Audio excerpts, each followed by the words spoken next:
Alright, welcome back to my YouTube channel, Andy's Vlog. Ito, mainit na balita mga kaibigan, latest update dito ho sa paghuli kay Kibuloy Diano sa loob ng KOJC compound. General Torre, naramdaman si Kibuloy gumagalaw subalit hindi makita doon sa kanyang pinagtataguan habang gumagalaw. Ano po ang mga dahilan, mga kaibigan? Maganda ang development. At siyempre, Kibuloy gustong itakas ng kanyang mga membro ayon din dito kay General Torre. Mga kaibigan, hindi po ito fake news. Kumukuha po tayo ng mga latest update ay dito sa mga binibitawan ng mga statement na pinapalabas sa malaking stream media nitong si General Torre. At ito nga po ang bagong update. Kibuloy gumagalaw sa kanyang pinagtataguan, subalit hindi makita ang kanyang pagkatao. Mga kaibigan, alamin po natin ang dahilan dito na talagang nandiyan si Kibuloy sa loob ng KOJC. Yan po ang patunay nitong si General Torre gumagalaw, subalit hindi niya pa makita, mga kaibigan. Malawak po lumalabas pala ho dito, ayon dito kay General Torre, ay napakarami ho ng lagusan. Mga kaibigan, napakarami ng tunnel. At kanila hong pinag-aralan ito kung paano mahuli ho kahit palipat-lipat ng mga kinatatayuan itong si Kibuloy. Kaya't nasabi nga dito sa kanyang statement ay gumagalaw si Kibuloy, ibig sabihin ay palipat-lipat, subalit hindi pa niya makita ng personal, ayon po dito kay General Torre. Para po sa lubos nyo pong pangunawa, heto ho, panoorin nyo po, pakinggan itong pahayag ni General Torre na latest update diyan ho sa paghuli kay Kibuloy. Nako po, at mainit-init po ito. Eto, Pahinga muna ang tropa at bukas na naman. Sir, ano yung information yung general na ilalabas si... Hindi talaga gusto nila ipagkasi. Sir, paano po namin nasabi, sir, na nandyan po talaga? May mga informants kami dyan sa loob. Hindi nga rin namin talaga makita dahil ang ganda ng kanilang movement sa loob. Ano ang information na ipinarating sa inyo, sir? Andyan sa loob. Ipagkas ngayong gabi. Pero sa loob na natin nakita, sir, nakalahog natin. So yung paghulog natin, ba't hindi natin nakita? Ilang search na tayo, hindi natin nakita. Nasa 1/4 pa lang tayo eh. Sir, 6 days na tayo.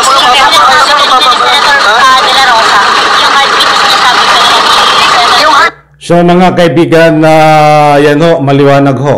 Ang sinabi ni General Torre, nandiyan sa loob at ayon ho sa informante. Ito po hindi basta informante ha, yan po informante na di umano. Ayon dito kay General Torre ay maaasahan. Ayaw ko nang i-discuss yan, mga ganyang informante, dahil ongoing po ang ika nga po'y pag-search at paghuli kay Kibuloy. Yun nga, nandiyan sa loob at gusto pa nga itakas si Kibuloy. Pakinggan po natin at ito pa ho ang matindi. Gagamitin natin yan. So hindi pala nagamit kayo, sir? Kanina, ginamit namin, limited lang ang paggamit namin dahil iba para, kukunti parang ating na-identify ng mga lugar. Yung radar na sinasabi nyo Tinignan muna namin kung saan namin gagamitin, nag-a-assess pa kami. Ngayon pinag-aralan namin, based sa aming mga nagawa, at titignan namin kung saan kami gagamit ng radar bukas ulit. Sir, yung 30% na yun, pwede nyo po ba ma-describe saan po banda sa compound yun, sir? O ano po ba yun? Please, classmate muna, bukas na lang malalaman yan. Pero sa hindi totoo yung tapos na daw na nahalugog yung lahat. Wala pa, hindi pa tayo tapos. Andyan sa loob. Yung sa information, It will depend on ang pinakasimple ito, depende kay Mr. Kibuloy. Para matapos sa lahat na ito at matigil na yung kanyang mga tao. Ulan na naman, maulan na ng mga tao yan. Maulan na ng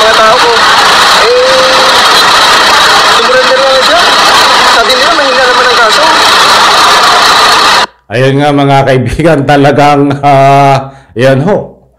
Desidido si General Torre na hulihin, wala siyang binigay kung kailang matatapos ito. So ang gusto niyang ay punto dito, hanggat hindi ho nahuhuli si Kibuloy, hindi po sila aalis diyan sa ika nga po'y compound ng KOGC. At nandiyan nga si Kibuloy, pinatunayan niya.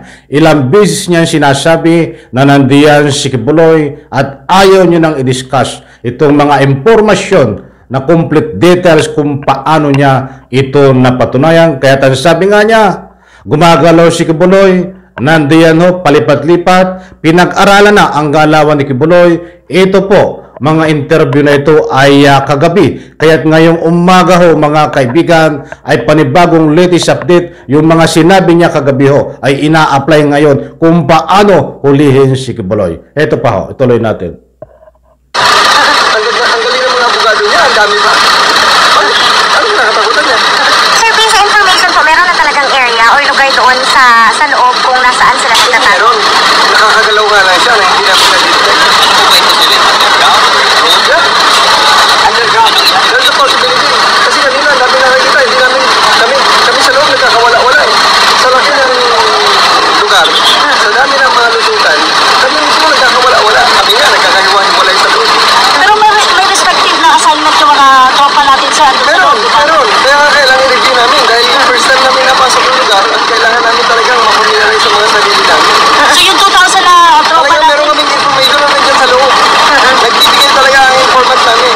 The problem is, hindi namin alam talaga kung paano ang layout ng lugar. Kaya hindi ka na only do so much. Dahil pagdating sa loob, eh nagkakawala-wala na kami.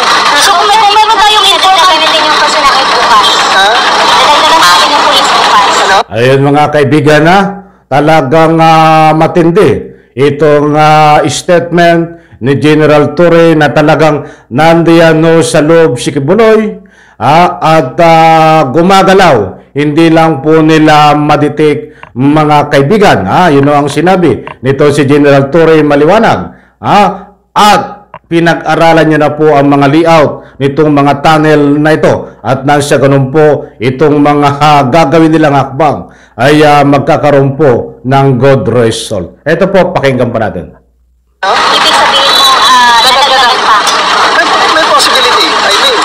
Sir, kung meron tayong informant general, bakit hindi na tinodo yung information binigay dyan? Ano na? Kung meron tayong informant, bakit hindi na tinodo ng binigay ng information kung saan talaga yung exact location? Nagpamago ang informasyon eh. Pag sinabi niya ngayon, nandun sa kabila. Hindi mo na makita yan dyan pag ganyan ka sikip ng mga kwarto-kwarto yan, di ba? Kung sa isang lugar na maliit, yung movement from kwarto to kwarto, kung may mga hidden passages, pwede ka talaga mapaglinlangan dyan. Di ba? Pag tinanong kasi nakakapasok ng mga pulis, hindi naman lahat na nakita ng pulis pagkarami-rami eh. Nandyan. Nag-spread out din kami. Okay? So, sinisystematize nga lang natin. So, ulit kami bukas, nakita na namin ang layout. Ulit kami bukas, hanapin namin. Ito ay, sa tingin ni Mr. Kibuloy, larong tago-taguan sa loob ng 30 hectare compound niya. Pero hindi po tayo mag-pull out. Hindi kami pupulang. Sa announcement niyo po kanina sa megaphone, sabi niyo po, magbantay na may yung tropa. Natawa ako doon. Dito sinabi ni General Torre na ang akala ni Kibuloy ito ay tagu-taguan. Dahil pinaninindigan nga ni General Torre na sa loob. Sinasabi nga niya, pinapag-aralan ng layout dahil may mga lagusan na napakadami at konektado po ito sa iba't ibang nga po'y sulok na napakalawak, approximately 35 hectares. So ang maliwanag ko dito, talagang kinumpirma na itong si Kibuloy palipat-lipat, kaya nasabi niya na si Kibuloy ay nakakagalaw doon sa kanyang pinagtataguan, ba't hindi po nila maditik dahil halimbawa nandito sa isang lugar na ito, lilipat sa kabila. Pag pumunta ho doon sila sa kabila, ay lilipat naman dito. Kaya yung aparato ho nilang dala, siguro ay gagamitin na ito. Kasi kahapon, hindi ho nagamit yan. Kasi nagkakaroon po sila ng pagsisearch po na ika nga po, ang tawag dito, na mabilisan. Dahil napakalawak po eh. Ituloy po natin. Kasi ilabas yung, May possibility. May information din kami na may mga sistema silang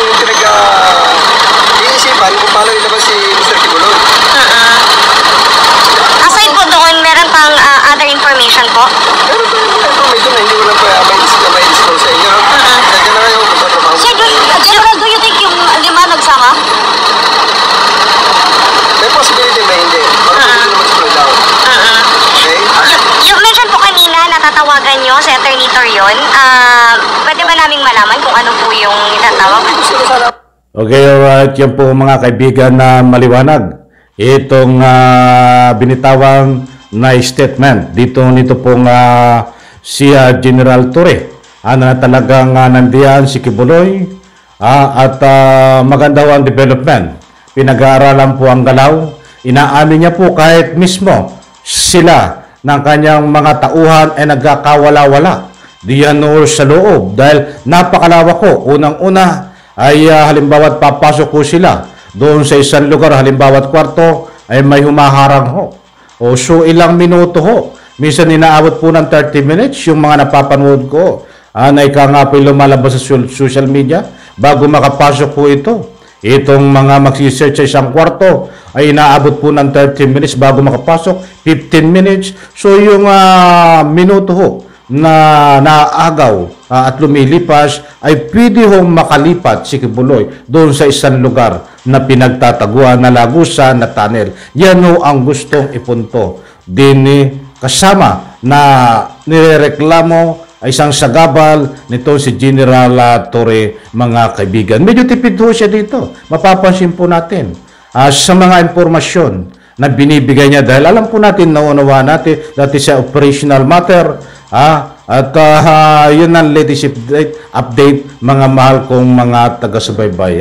At dito nga sa mga impormasyon na nakuha natin, mayroon pa rin tayong statement na hawak ni General Torre na ang kasama ho ni Kibuloy sa kanyang pinagtataguan ay yung kanyang mga babae.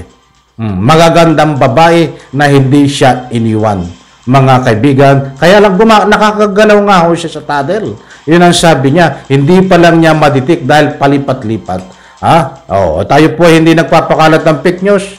Tayo po ay nagbabatay dito ho kay General Torre. Hindi po tayo kumukuha ng anumang statement. Sa hindi, ika nga po ay kapanipaniwala bagkos.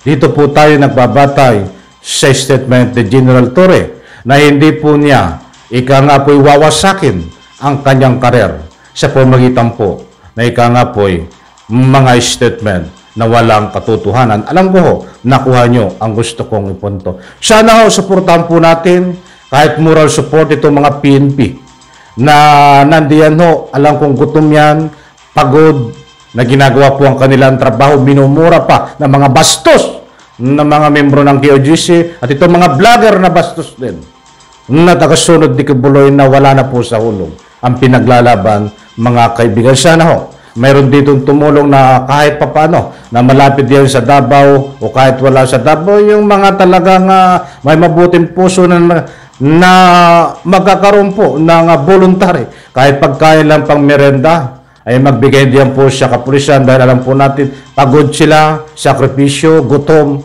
At sana po naunawaan nyo ang gusto kong ipunto. Kinulang tayo sa oras. Ang dami ko pa sasabihin na sa statement ni General Torre. Kinulang po tayo sa oras. Next vlog po natin, kapanapanabik na naman po ito dahil ang lagi po nating inaabangan dito ay ang pagpusas kay Kibuloy. Sa ngayon po, hindi pa nahuhuli si Kibuloy. Maraming salamat. Pagpalain po tayo lahat. Bye-bye. Palakpakan.